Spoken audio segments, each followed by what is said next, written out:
পর্ব ২১ ত্যাগের অগ্নিপরীক্ষা ও অলৌকিক রক্ষা। প্রতাপ জানতেন যে রিমোটের সুইচ টিপলে পুরো বাড়ি উড়ে যাবে, কারণ বিস্ফোরকগুলো একসূত্রে গাঁথা। কিন্তু তিনি যখন সুড়ঙ্গের দিকে দৌড়চ্ছিলেন, তার লক্ষ্য ছিল মূল সংযোগকারী তারটি। তিনি জানতেন, সুড়ঙ্গের প্রবেশপথের ঠিক নিচেই বাড়ির প্রধান ইলেকট্রিক প্যানেল আর বিস্ফোরকের মূল নিয়ন্ত্রণ ব্যবস্থা রয়েছে। চ্যাটার্জি রিমোটের বোতাম টিপতেই একটা বিকট শব্দ হল, কিন্তু সেটা বাড়ির ভেতর নয়, হল সুড়ঙ্গের মুখে। প্রতাপ সেই স্ফটিকের কৌটোটা মূল ডিনামাইটের ওপর ছুঁড়ে মেরেছিলেন। কৌটোর ভেতরের রাসায়নিক আর ডিনামাইটের বিস্ফোরণ মিলে সুড়ঙ্গের মুখটা পুরোপুরি ধসিয়ে দিল, যার ফলে বাড়ির ভেতরের বিস্ফোরকগুলোর সংযোগ বিচ্ছিন্ন হয়ে গেল। ধাক্কায় প্রতাপ অনেকটা দূরে ছিটকে পড়লেন। চ্যাটার্জি হতভম্ব হয়ে দাঁড়িয়ে রইলেন। তার মোক্ষম চাল ব্যর্থ হয়েছে। সুমিত্র আর লালমোহন বাবু এই সুযোগ হাতছাড়া করলেন না। তারা দৌড়ে গিয়ে চ্যাটার্জিকে জাপটে ধরলেন। গ্রামের মানুষও ততক্ষণে লাঠিসোঁটা নিয়ে জড়ো হয়েছে। চ্যাটার্জি আর তার সঙ্গীদের পুলিশ এসে হাতকড়া পোড়াল। সবাই দৌড়ে গেল প্রতাপের কাছে। তিনি নিস্তেজ হয়ে পড়ে আছেন, কিন্তু তার মুখে একটা প্রশান্তির হাসি। বৃষ্টি তার মাথাটা কোলে তুলে নিল। প্রতাপ অস্ফুট স্বরে বললেন, দাদা, বীজটা তো হারিয়ে গেল। লালমোহন বাবু তার হাতটা চেপে ধরে বললেন, পাগল ভাই আমার, ওই বীজটা আসলে কোনো গাছের ছিল না। ওটা ছিল একটা বিশেষ রাসায়নিক সংকেত। আসল বীজ তো তুই আমাদের শিখিয়ে দিয়ে গেলি, একতা আর সাহসের বীজ। আশ্চর্যের বিষয় হল, বিস্ফোরণে সেই স্ফটিকের কৌটোটা চুরমার হয়ে গেলেও তার ভেতরের তরলটা বাগানের মাটিতে মিশে গিয়েছিল। ঠিক ৩ দিন পর, পুরো পরিবার যখন প্রতাপের সুস্থ হওয়ার খবর নিয়ে হাসপাতাল থেকে ফিরল, তারা দেখল বাগানের সেই রুক্ষ জায়গায় একটা অদ্ভুত সুন্দর চারাগাছ গজিয়ে উঠেছে। তার পাতাগুলো রূপলি রঙের, আর ফুল থেকে চন্দন আর আমলকির মিশেল এক স্বর্গীয় সুবাস বেরোচ্ছে। শুভ লাফিয়ে উঠে বলল, দেখো দাদু, ঠাকুরদার সেই শান্তির বৃক্ষ সত্যি সত্যিই জন্মেছে। গয়া দেবী প্রদীপ জ্বালিয়ে গাছটার সামনে রাখলেন। ছবি মুচকি হেসে বলল, এবার আর কোনো ভয় নেই। এই গাছই আমাদের পরিবারকে আগলে রাখবে। কিন্তু সেই রাতে, যখন সবাই গভীর ঘুমে আচ্ছন্ন, বৃষ্টি খেয়াল করল সেই রূপলি গাছটার নিচে একটা ছায়া দাঁড়িয়ে আছে। লোকটা অবিকল তার ঠাকুরদার মতো দেখতে। সে যেন হাত নেড়ে বৃষ্টিকে ডাকছে। পর্ব ২২ অশরীরী আশীর্বাদ ও এক চরম সত্য। বৃষ্টি নিজের চোখকে বিশ্বাস করতে পারছিল না। জানলার কাছের ওপাশে রূপলি জোছনায় ভেজা বাগানে সেই ছায়ামূর্তিটি স্থির দাঁড়িয়ে। লোকটির পরনে ধবধবে সাদা ধুতি আর পাঞ্জাবি, কাঁধে একটা চাদর। অবিকল সেই ছবিটার মতো, যেটা সে ঠাকুরদার ডায়েরিতে দেখেছিল। বৃষ্টির ভয় করছিল না, বরং এক অদ্ভুত টান অনুভব করছিল। সে চুপি চুপি দরজা খুলে বাগানে বেরিয়ে এল। শিশির ভেজা ঘাসের ওপর দিয়ে হাঁটতে হাঁটতে সে গাছটার সামনে পৌঁছাল। ছায়ামূর্তিটি তার দিকে তাকিয়ে এক স্মিত হাসি হাসল। মূর্তিটি একটি আঙুল দিয়ে বাগানের সেই পুরনো আমলকি গাছের গোড়ার দিকে ইশারা করল। বৃষ্টি সেদিকে তাকাতেই দেখল, সেখানে মাটির ওপর একটা ছোট্ট রূপলি পাথর পড়ে আছে। সে পাথরটা কুড়িয়ে নিতেই এক মুহূর্তের জন্য যেন তার সারা শরীরে একটা হালকা বিদ্যুতের ঝিলিক বয়ে গেল। যখন সে চোখ খুলল, দেখল সেই ছায়ামূর্তিটি আর নেই। শুধু বাতাসে সেই স্বর্গীয় সুবাসটা আরও তীব্র হয়েছে। পরদিন সকালে বৃষ্টি সবাইকে সেই পাথরের কথা বলল। লালমোহন বাবু পাথরটা হাতে নিয়ে পরীক্ষা করতে করতে হঠাৎ শিউরে উঠলেন। বৃষ্টি, এটা কোনো সাধারণ পাথর নয়। এটা হল নবরত্ন, তেলের সেই মূল উপাদান যা দিয়ে আমার বাবা কঠিন সব অসুখ সারিয়ে তুলতেন। তিনি হয়তো চেয়েছিলেন আমরা যেন এই আদি চিকিৎসা পদ্ধতিকে আবার বাঁচিয়ে তুলি। প্রতাপ তখন অনেকটা সুস্থ। তিনি হুইলচেয়ারে করে বারান্দায় এসে বসলেন। তিনি বললেন, দাদা, কাল রাতে আমি একটা স্বপ্ন দেখেছি। বাবা আমাকে বললেন, আমাদের এই বাড়ি আর এই বাগান এখন থেকে এক পবিত্র স্থান। এখানে যে ওষুধ তৈরি হবে, তা বিনামূল্যে গরিব মানুষের সেবায় লাগবে। পরিবারটি সিদ্ধান্ত নিল, তারা সেই শান্তির বৃক্ষকে কেন্দ্র করে একটি ছোট আয়ুর্বেদিক চিকিৎসালয় খুলবে। কোনো বড় কোম্পানি নয়, কোনো ব্যবসা নয়, নিজেদের হাতেই তারা মানুষের সেবা করবে। কয়েক মাস কেটে গেল। ছায়ানীর এখন আর কোনো ভুতুরে বাড়ি নয়, বরং দূর দূরান্ত থেকে আসা অসুস্থ মানুষের আশার আলো। সুমিত্র ইউটিউব আর ডিজিটাল প্ল্যাটফর্মের কাজ ছেড়ে দিয়ে এখন বাবার সাথে এই মহান কাজে যোগ দিয়েছে। গল্পটা এখানেই শেষ হতে পারত, কিন্তু একদিন বিকেলে শুভ বাগানে বল খেলতে খেলতে দেখল সেই রূপলি গাছটার নিচে একটা নতুন গর্ত তৈরি হয়েছে। গর্তের ভেতরে একটা মরচে ধরা লোহার বাক্স। শুভ বাক্সটা বের করে আনল। বাক্সের ডালাটা খুলতেই পরিবারের সবার রক্ত হিম হয়ে গেল। ভেতরে রাখা আছে একটা আধুনিক ল্যাপটপ আর একটা হেডফোন। আর ল্যাপটপের স্ক্রিনে বড় বড় অক্ষরে লেখা, পর্ব 23, ল্যাবরেটরির গিনিপিগ নাকি বিধাতার বিধান। ল্যাপটপের স্ক্রিনে সেই লেখাটা দেখে লালমোহন বাবু পাথরের মতো জমে গেলেন। সুমিত্র কাঁপা কাঁপা হাতে ল্যাপটপটা ছুঁয়ে দেখল ওটা আসল, কোনো স্বপ্ন নয়। পুরো পরিবার গত কয়েক মাস ধরে যে আতঙ্ক, যে সাপের আক্রমণ, যে সুরঙ্গের গোলকধাঁধা আর যে জাদুকরী শান্তির বৃক্ষ দেখেছে, সেটা কি তবে কোনো উন্নত প্রযুক্তির তৈরি বিভ্রম? মিস্টার চ্যাটার্জি কি কোনো কর্পোরেট ভিলেন ছিলেন না, বরং কোনো এক গোপন সংস্থার গবেষক? বৃষ্টি আর্তনাদ করে উঠল, তার মানে ছোট দাদুর ওই সাপের কামড়, ওই বিস্ফোরণ, সব কি মিথ্যে? আমরা কি শুধু একটা পরীক্ষার অংশ ছিলাম? প্রতাপ হুইলচেয়ারে বসে থরথর করে কাঁপছিলেন। তিনি অস্ফুট স্বরে বললেন, যদি সবটাই মনস্তাত্ত্বিক পরীক্ষা হয়, তবে আমার শরীরের এই ব্যথা, এই ক্ষত কোত্থেকে এল? মনের ভ্রম কি রক্তমাংসের শরীরে আঘাত করতে পারে? হঠাৎ ল্যাপটপটা নিজে থেকেই সচল হয়ে উঠল। একটি ভিডিও কল শুরু হল। স্ক্রিনে দেখা গেল এক বৃদ্ধকে, যার মুখটা অবিকল লালমোহন বাবুর বাবার মতো। কিন্তু তিনি ল্যাবের সাদা অ্যাপ্রন পরে আছেন। ভিডিওর ওপার থেকে কণ্ঠস্বর ভেসে এল, লালমোহন, ভয় পাস না। আমি তোর বাবা নই, আমি তোর বাবার যমজ ভাই, যাকে সবাই জন্মের পর মৃত ঘোষণা করেছিল। আমি বিজ্ঞানের এমন এক স্তরে পৌঁছেছি যেখানে মানুষের ভয় আর বিশ্বাসকে কাজে লাগিয়ে বাস্তবকে নিয়ন্ত্রণ করা যায়।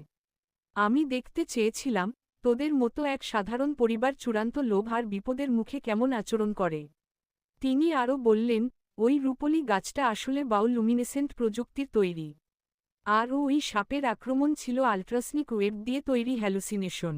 কিন্তু প্রতাপ যা করেছে, সেটা কোনো প্রযুক্তির দান ছিল না, ওটা ছিল মানুষের মনের অজেয় শক্তি। তোরা এই পরীক্ষায় উত্তীর্ণ হয়েছিস। শুভ রাগে ফেটে পড়ল। সে একটা পাথর নিয়ে ল্যাপটপের স্ক্রিনে মারতে চাইল, কিন্তু লালমোহন বাবু তাকে থামিয়ে দিলেন। তার চোখে তখন জল নেই, আছে এক গভীর তৃপ্তি। তিনি স্ক্রিনের দিকে তাকিয়ে শান্ত গলায় বললেন, কাকা বাবু, আপনি বিজ্ঞান দিয়ে আমাদের পরীক্ষা করেছেন, কিন্তু ঈশ্বর আমাদের হৃদয় দিয়ে বাঁচিয়েছেন। আপনার পরীক্ষা সফল হয়েছে কি না জানি না, কিন্তু আমাদের পরিবার আজ আগের চেয়ে অনেক বেশি এককাট্টা। আপনার এই যান্ত্রিক জগৎ নিয়ে আপনি থাকুন, আমাদের ছায়ানীর, আমাদের কাছে বাস্তবের চেয়েও বেশি সত্যি। লালমোহন বাবু ল্যাপটপটা সজোরে বন্ধ করে দিলেন। সেই বিকেলের আলোয় দেখা গেল, রূপলি গাছটা ধীরে ধীরে তার রং বদলাচ্ছে। প্রযুক্তিগত চার্জ শেষ হওয়ায় তার ঔজ্জ্বল্য কমে আসছে। কিন্তু আশ্চর্যের বিষয়, সেই মৃতপ্রায় গাছের নিচ থেকেই একটা সাধারণ, মাটির সোদা গন্ধওয়ালা আসল বেল গাছ মাথা চাড়া দিয়ে উঠছে।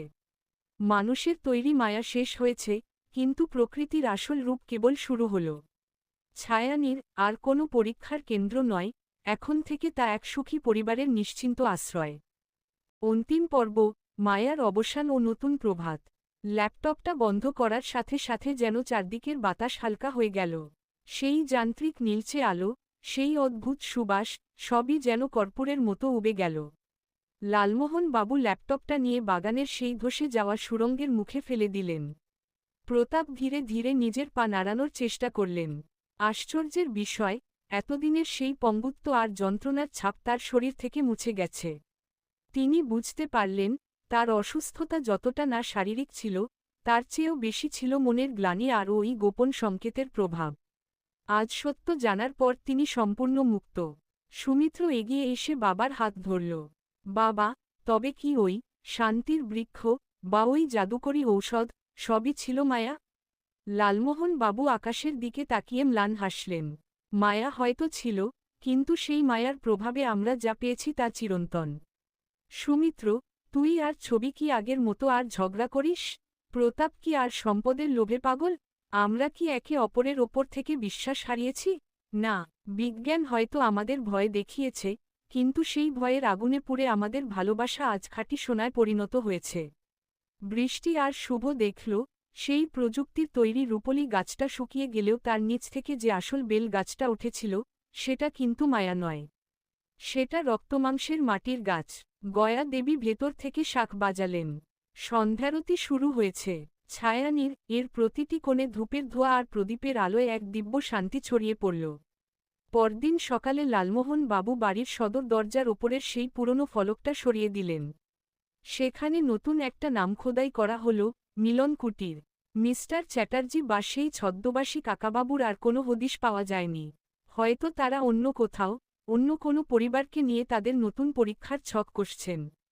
কিন্তু এই পরিবারটি এখন আর কোনো মায়ার কাছে হার মানবে না। তারা জানে, পৃথিবীর সবচেয়ে বড় ফর্মুলা কোনো ডায়েরিতে লেখা থাকে না, তা থাকে পরিবারের মানুষের হাসিমুখে। সূর্যোদয়ের আলোয় মিলন কুটির হাসছে। রহস্যের কুয়াশা কেটে গেছে, রয়ে গেছে শুধু নিটল এক শান্তির গল্প। পরিশিষ্ট একটি অসমাপ্ত সুর। গল্প শেষ হওয়ার মাস ছয়েক পরের কথা। মিলন কুটির এখন আনন্দের পরিবেশ। প্রতাপ এখন পুরোপুরি সুস্থ। তিনি আর লালমোহন বাবু মিলে বাগানের ভেষজ গাছগুলো নিয়ে একটা ছোট আয়ুর্বেদিক পাঠশালা খুলেছেন। শুভ আর বৃষ্টির স্কুল খুলে গেছে, আর সুমিত্র তার ইউটিউব চ্যানেলে এখন বিজ্ঞানের অপব্যবহার আর সচেতনতা নিয়ে ভিডিও বানান। সেদিন বিকেলে পোস্টম্যান একটা হলুদ খাম দিয়ে গেল। খামটা কোনো মানুষের নামে নয়, লেখা ছিল ছায়ানীরের উত্তরাধিকারীর জন্য।